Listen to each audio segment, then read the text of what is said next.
Um, Daniel, did you want to start us off? Yeah, I can start. Isaiah, thank you. And Franz, thanks for coming on. Franz, how would you describe your evolution as a leader over the last year since getting to Michigan? I think one, a lot has to do with getting comfortable, being in a new country, surrounded by people that I haven't really met before, and then getting comfortable with that. Obviously, a lot of people having different stuff that they want to tell me.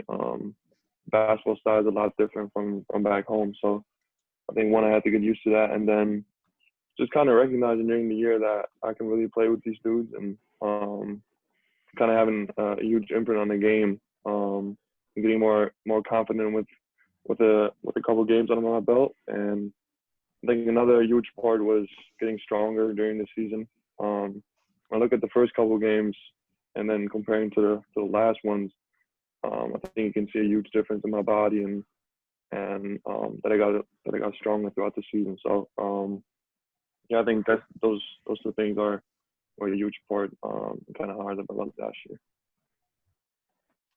Next question will be from Brian Bush.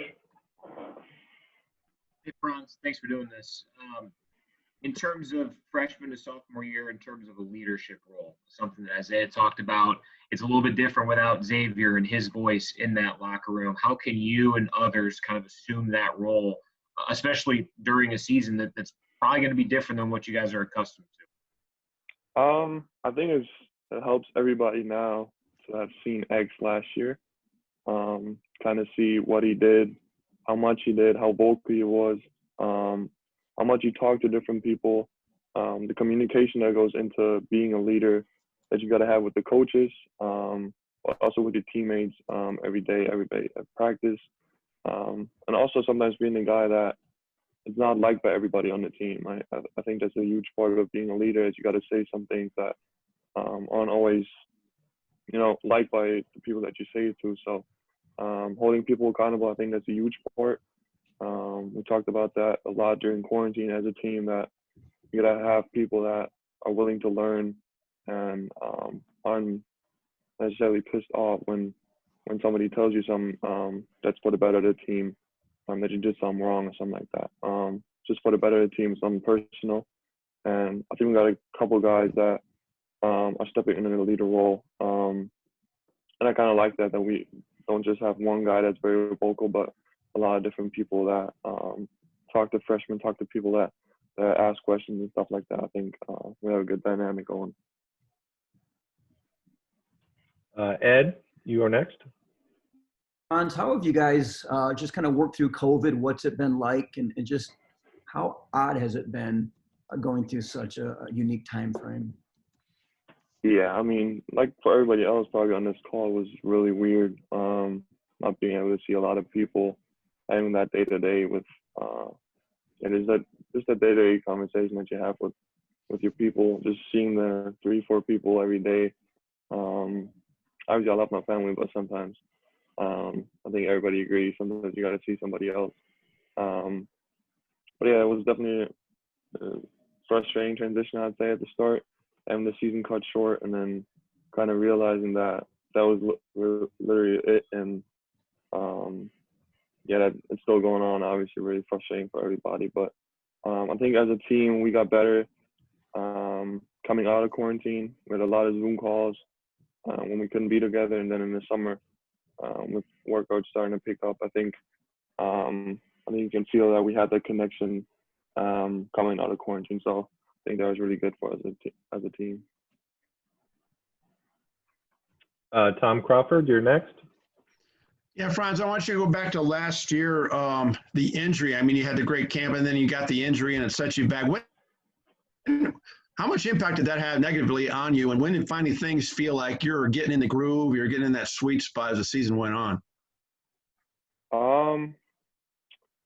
I think it just kind of got me out of my rhythm that I had going in those practices, in those scrimmages in practice. Then always when you come back from an injury, you kind of have to readjust and kind of get back that rhythm that you have when you play. You can work out individual all you want, but playing 5-on-5 is always a lot different.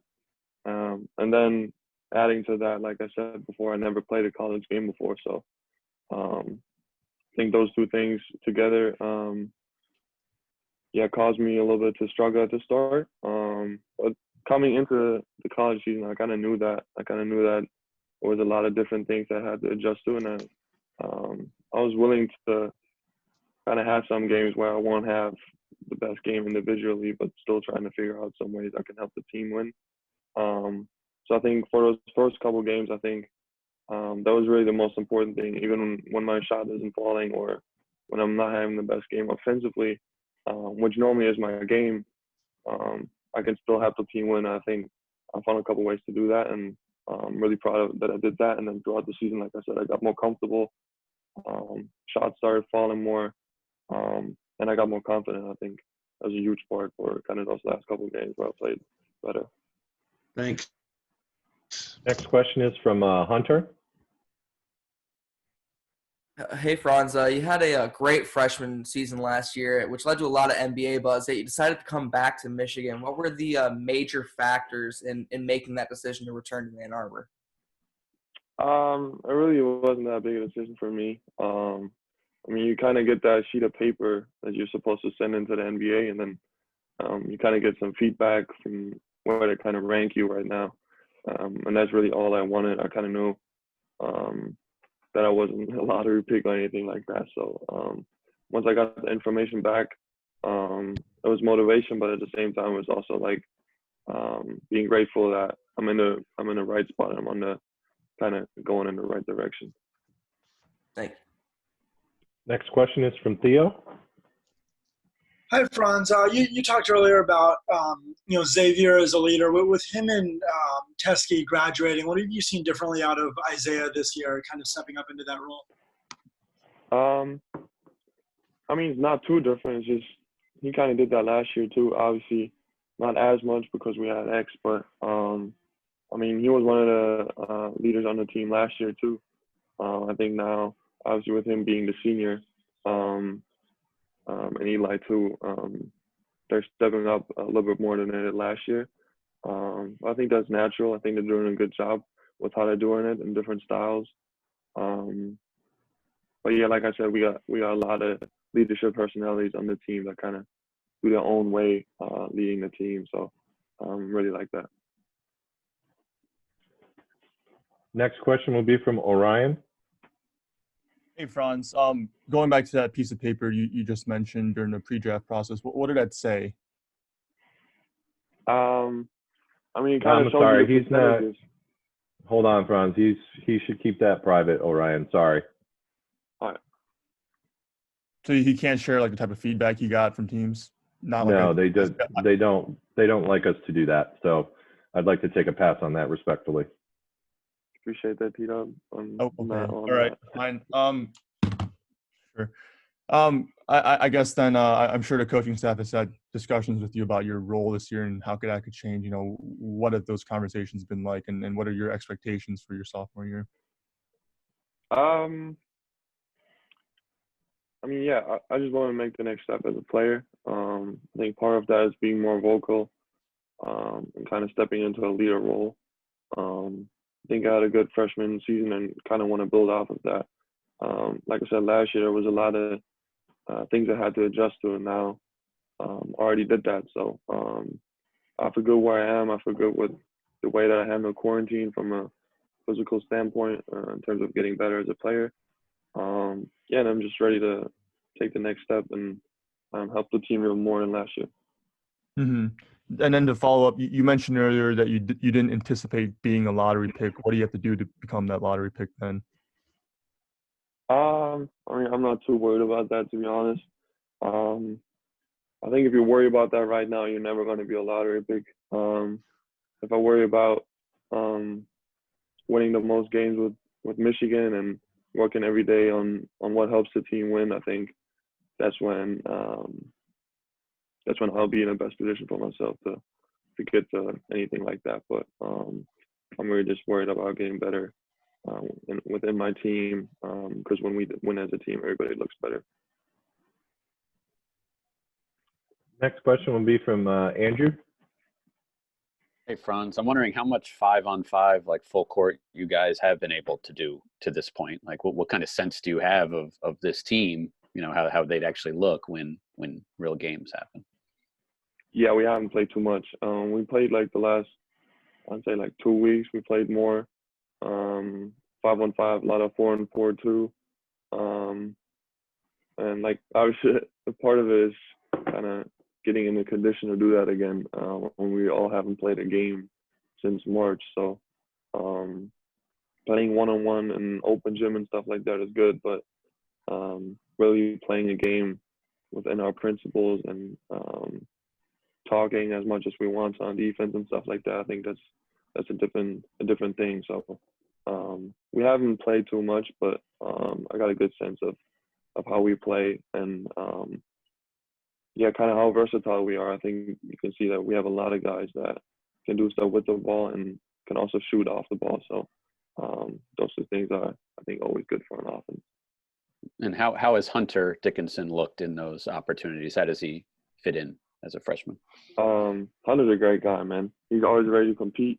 Also never loses kind of his fun for the game, which I think is really important. No, but he's showing that he's definitely going to be a big part of the team this year.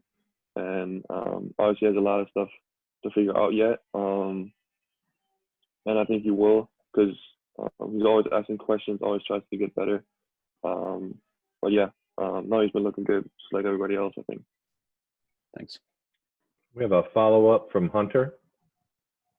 Hey, Franz, a lot of announcers and people in the media can't help but compare you to your brother, despite you guys playing different positions and different play styles. How do you feel about the comparisons to Mo? I mean, one, having a big brother, I think that kind of goes the same way as you, is a huge advantage over other people, because I kind of have someone I can talk to at all times that can give me great advice. I don't like the comparisons because they compare me to the draft pick Mo, and then obviously I'm losing that comparison right now. So that would be my only thing. But no, I don't mind being compared to him. I kind of knew that coming here. So yeah. Thank you. Does anybody have any other questions?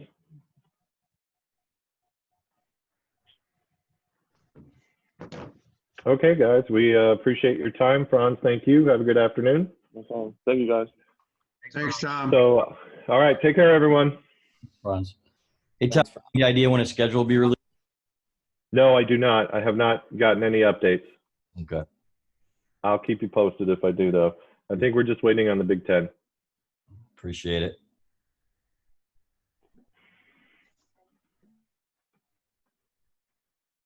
All right, thanks.